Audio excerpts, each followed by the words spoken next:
Assalamualaikum warahmatullahi wabarakatuh. Akhir-akhir ini lagi rame dengan istilah namanya petugas partai dan juga petugas rakyat. Yang petugas rakyat merasa di atas angin dengan menyerang yang namanya petugas partai. Padahal dua-duanya sama-sama petugas partai. Rakyat sudah cerdas, jangan dibodohi.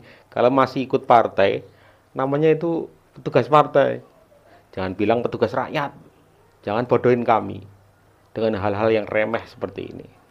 Yang mengusung dia, Partai Nasdem, yang nyuruh dia keliling, Partai Nasdem, yang bayarin logistik dia, Partai Nasdem, yang siapin jet pribadi buat dia, Partai Nasdem. kok ngakunya petugas rakyat? Apa lo? Masuk ke jamnya tertentu, mereka sebagai staf dan petugas, mereka tidak boleh melakukan di luar apa yang saya perintahkan. Belakangan ini juga ramai orang menyebut soal petugas partai, boneka partai. Nah, kalau menyikapi soal ketiga cawapres ini, capres ini, kira-kira yang mana yang bukan petugas atau boneka partai? Pak Ganjar dengan PDI-nya, Pak Prabowo dengan Gerindra-nya, lalu apakah Pak Anies? Kalau Pak Anies bukan boneka atau petugas partai, ya lalu PKS, Nasdem dan Demokrat itu apa? Sanggar kah? Kita tidak bisa pungkiri bahwa memang untuk menjadi pejabat publik di negeri ini memang harus melalui mekanisme partai. Nah, tapi masalahnya ketika seseorang berhasil atau menduduki jabatan pejabat negara atau pejabat publik, maka seharusnya beliau harus sadar bahwa ketika dia menjabat, maka dia bukan lagi petugas atau pejabat partai, tapi petugas pejabat negara, pemerintahan. Jadi seharusnya kepentingan negara dan pemerintahan di atas segalanya. Dan inilah yang seringkali bias. Jadi sering sekali pejabat tidak bisa membedakan kapan dia menjadi seorang pejabat negara dan kapan dia menjadi anggota atau kader partainya. Semoga saja kita bisa mendapatkan pemimpin yang bijaksana, yang bisa menempatkan kepentingan rakyat dan negara di atas apapun juga, termasuk kepentingan partainya. Kang Ganjar Pranowo sebagai petugas partai, lagi-lagi petugas partai, Bu. Walaupun dia tidak menyebut nama Anies, saya tahu ini adalah pendukung Anies. Narasinya sih selalu petugas partai.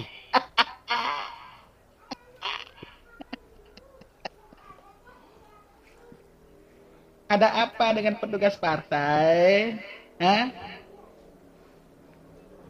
Memang Pak Anies bukan petugas partai ya?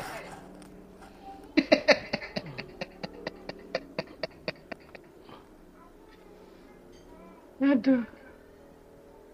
Sudah terbukti ya, sudah terbukti salah satu presiden kita, Pak Joko Widodo, dia itu petugas partai juga.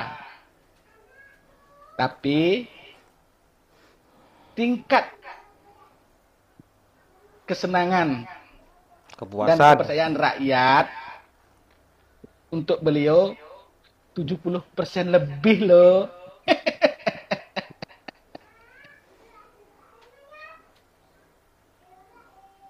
Hentikanlah narasi-narasi tentang petugas partai ya. Semua calon presiden di Indonesia ini adalah petugas partai. Ingat, semua calon presiden di Indonesia adalah petugas partai. Termasuk Anies Baswedan. Walaupun dia belum masuk partai manapun. Tapi yang mengusung dia adalah partai. Tidak mungkin calon presiden itu tidak didukung oleh partai. Karena konstitusi negara kita yang harus menyatakan demikian. Dasar orang bego. Belajar lagi ya Mas, biar pinter. Salam logika. Solusi menghadapi masalah lingkungan hidup, apalagi soal polusi udara, bukanlah terletak di dalam subsidi untuk mobil listrik. Yang pemilik mobil listriknya adalah mereka-mereka yang tidak membutuhkan subsidi. Betul?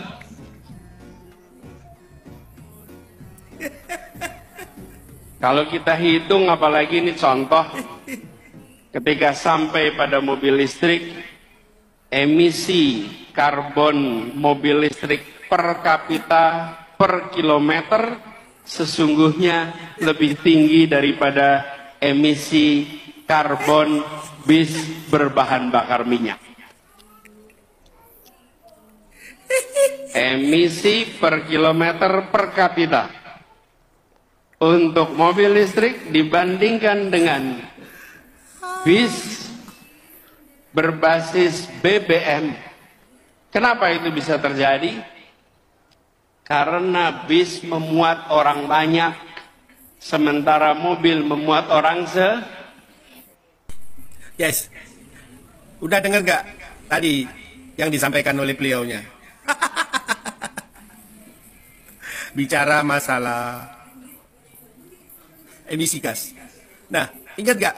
Dulu waktu dia ngebet masalah Formula E, apa yang dia sampaikan? Bahwa Formula E ini adalah kendaraan balap berbasis listrik.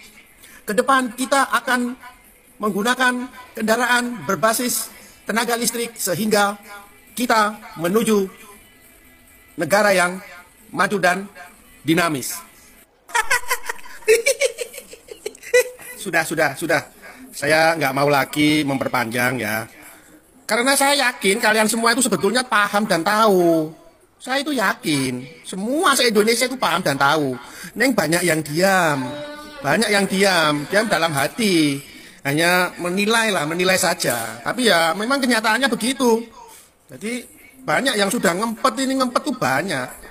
Saking merongkolnya, diem aja sudah, ini orang lama-lama kok begini, dibiarin aja. Rata-rata kan begitu. Karena rata-rata orang waras itu kalau ngelihat orang agak mulai owa itu kan mulai dipandang aja ya. Lebih daripada banyak berbuat dosa, ngomong yang enggak dilihat aja. Ini dalam hati ya wes ra mungkin tak coblos. Intinya is ngono kuwi wong-wong iku, masyarakat itu begitu. Cuma para tokoh-tokoh elit itu ngomongnya itu didukung oleh masyarakat didukung. Itu apa itu? Ya, saya yakin kalian semua sudah cerdas semua. Ya, udah gitu aja. Salam Indonesia bersatu dan kita terus maju. Jayalah Indonesia menuju sukses, menuju Indonesia maju, berdaulat dan berkualitas. Yang satu dikewar-kewarkan petugas rakyat. Ya.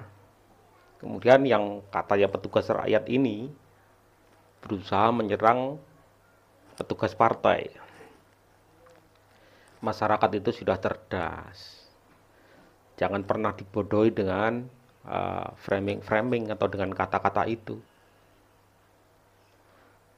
Kalau capres kalian ya masih diusung oleh partai, itu secara tak langsung dia adalah petugas partai. Ya, walaupun dikasih embel-embel petugas rakyat, selama dia masih diusung oleh partai, itu namanya petugas partai. Jangan dibodohin rakyat, jangan dibodohin lah. Rakyat sudah cerdas. Rakyat itu sudah cerdas. Gitu loh. Kalau mau nggak disebut petugas partai, independen. Independen, berdiri sendiri, nggak ikut partai. Silakan. Rakyat itu sudah pintar. Di mana-mana bilangnya Ganjar adalah petugas partai. Petugas partai beda dong dengan kita, dengan capres kita, petugas rakyat. Padahal dua-duanya sama aja petugas partai. Sama aja dua-duanya itu petugas partai. Karena masih diusung oleh partai. Jangan dibodohin rakyat dengan hal-hal remeh seperti itu.